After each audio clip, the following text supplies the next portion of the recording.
how do you feel about prepositions in English? Confusing, right?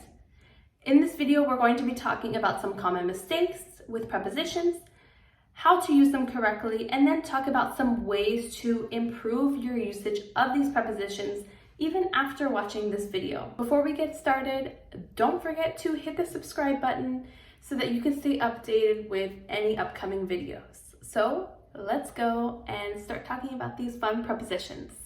Let's start with a more complicated example. If you follow me on TikTok, you might have seen a video about arrive to. So what's wrong with this statement? Arrive to. Does anyone know? This is incorrect. We don't say arrive to. Usually when people say arrive to, they mean arrive in or arrive at. So what's the difference between arrive in and arrive at? Just like the prepositions alone when they talk about place, arrive in is a bigger place, more general, like a city, state, region, country, continent. So I can say I arrived in Spain last week. Or more informally, we use the verb get. So when we use the verb get, we would actually say get to. For example, let's say, like I said, I arrived in Spain, or I got to Spain. Maybe this is where some of the confusion comes because people hear get to, but it's not arrive to, it's arrive in. And same with arrive at, but what is arrive at? Just like the preposition at, we talk about something more specific, a smaller location or a more specific location. This could be a store or a specific place that you're going to. So let's say I arrived at the supermarket or I arrived at the park, okay? And just like we said with arrive in, we can use get as an alternative, a more informal, conversational alternative that you hear from many native speakers. For example, I got to the park at 3, or I arrived at the park at 3. Arrive is just a little bit more formal, and you'll hear get from more native speakers, advanced speakers in English. Let's get into a common mistake that even advanced speakers make way too often, and it's just because it's very complicated and hard to think about in the moment of speaking, because both words and both phrases create the same type of meaning, but they're just used a little bit differently in structure. So, for and since. Let's look at two examples to see the difference. I have been living here for, or I have been living here since.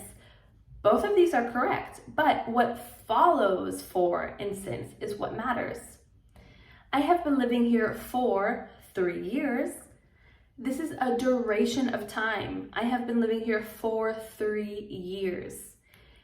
But with since, I have been living here since 2018. This is a specific time in the past. It could be a year, a day, depending on the sentence that you're trying to say. Let's look at one other example just to see some different types of ways we can use this. So, I have been waiting for 20 minutes, or I have been waiting since 10:30. So, the first one we can see, 20 minutes is a duration of time.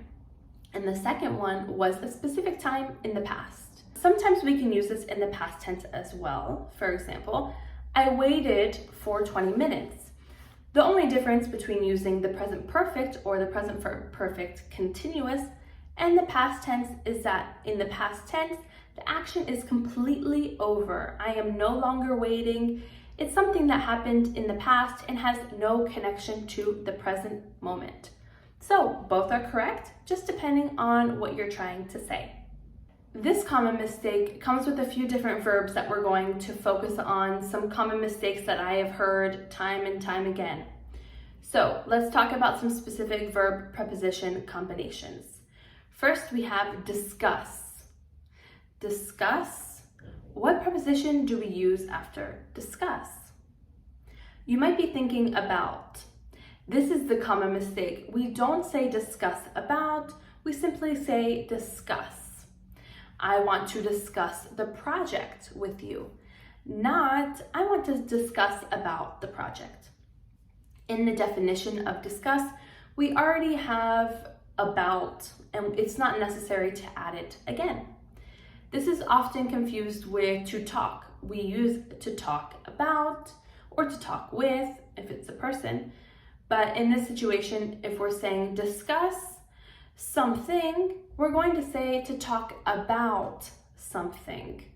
So this is where some of the confusion comes. Talk about, but simply discuss.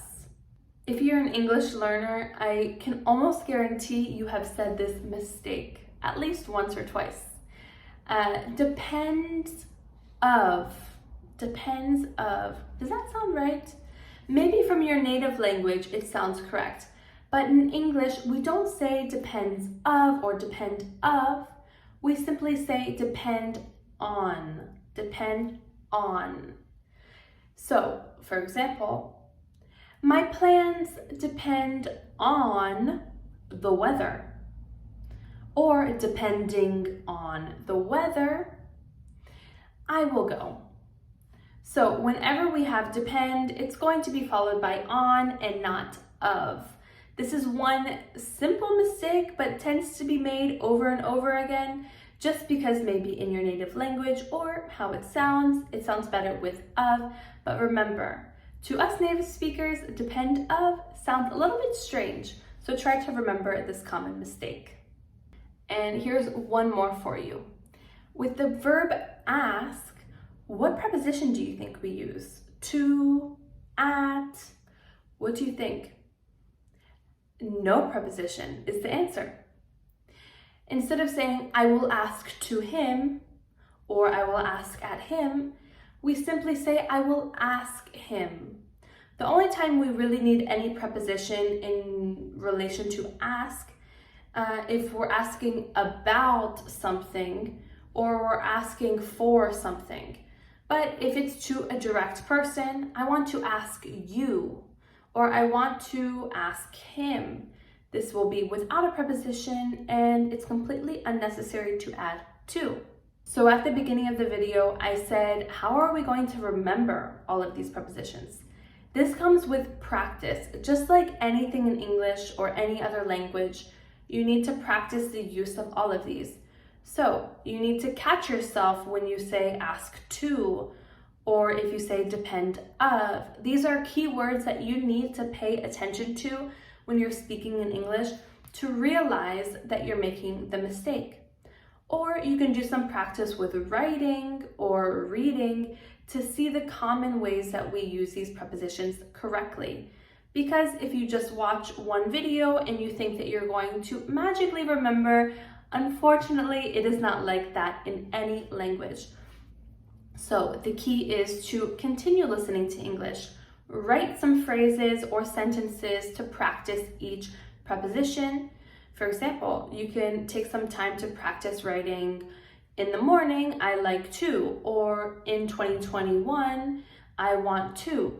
So writing sentences and using that muscle memory, the writing practice, to really remember and have those phrases stuck up here so that in the future it sounds weird when you say depend of, and it sounds right when you say depend on.